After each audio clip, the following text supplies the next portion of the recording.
This is his living room. There's actually a proper bathtub.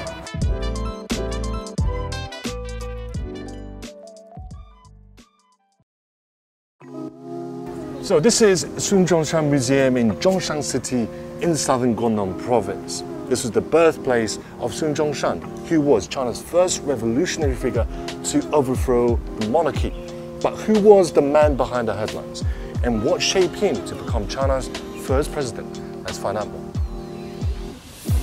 An idealist and an intellect, Dr. Sun Yat-sen, as he was known in English, fought for prosperity among China's poor. He saw change was needed, but it was his humble beginning that put this quest in motion.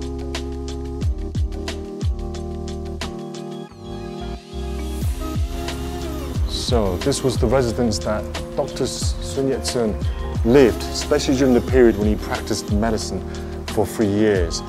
Now, just beside that is where he actually grew up. So here, there used to be a small village house where he grew up in. This two-story building, which Sun designed in 1892, is a far cry from the thatched hut he was born in 1866 to a peasant family in Cuihong village. His family struggled to make ends meet. This left an indelible mark on young Sun, who came to resent the feudal system in China.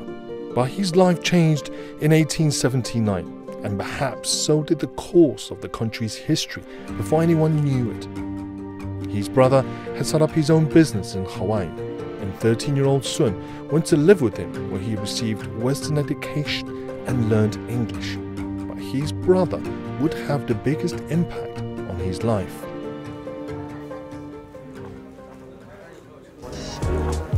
Alright, so when you first take the first step into this house, you come across the living room. These are the furnitures that they used in the olden times, the original ones. But also now it's a shrine to his parents. As you can see, you have the photos of his mum and his father on the wall. Another interesting story was that his mother wanted him to study medicine so that he can cure people. But his older brother, who helped him with these revolutionary ideas, wanted him to basically carry out those ideas to cure the country rather than the people. So that's a really interesting story.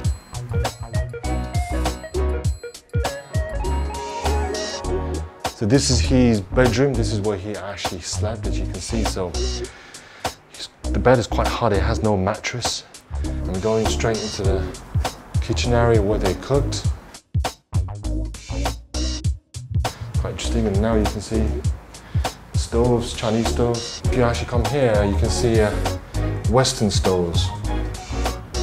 Alright, so this is the backyard. Go see the bathroom. So as you can see, you got the Western bathtub, what they used to use. And this is the washroom. Now again about the Western influence, see the toilet, you can actually sit on it. It's not the usual squatting toilets, this is actually the ones you sit.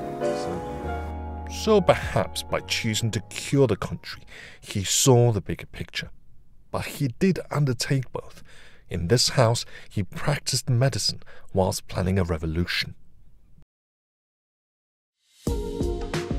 For Sun, the house perhaps became an extension of what Cuihong village stood for, because when Sun was young, he had heard stories from local villagers who joined a rebellion against the feudal system and foreign invaders.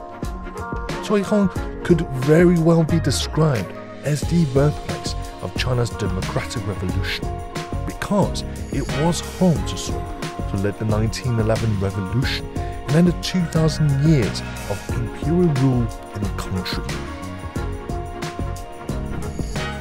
So it's been a really interesting experience to visit the museum and where Dr. Sun Yat-sen lived, and I got to know the man a bit more, you know, the man behind the headlines.